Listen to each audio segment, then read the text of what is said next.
మేము వచ్చి 12 సంవత్సరాలు అయింది. 12 సంవత్సరాలకు ఉండి ఈయన అచ్చుడే ఆయన అచ్చుడే ఎవరు వచ్చినా కానీ మమ్మల్ని కరెంట్ ఇచ్చుడు లేదు. ఓ ఆయన ఇండ్లు లేవు. లేకనే మా పరిస్థితి ఇలాంటిదని మేము ఈ ఊరు పట్టినాం.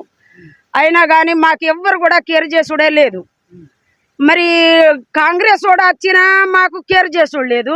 టీఆర్ఎస్ వాడు వచ్చినా ఫస్ట్ 10 సంవత్సరాలు ఉండి మరి మేము కట్టిస్తాం కదా, మేము హామీ ఇస్తాం కదా అని గెలుచుడు, ఇంకో ఊరికి పట్టుడు, వాళ్ళు సిటీలలో బతుకుడు, మా పరిస్థితి ఒక బురదలా ఉండు.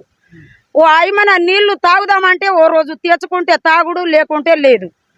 ఇక అలాంటిది నీళ్లు గుడికాడ నుంచి ఆడ ఉంటే ఉంటది, ఓ నాడు కరెంటు ఉంటే ఉంటది, లేకుంటే 10 రోజుల దాకా కరెంటు ఉండదు.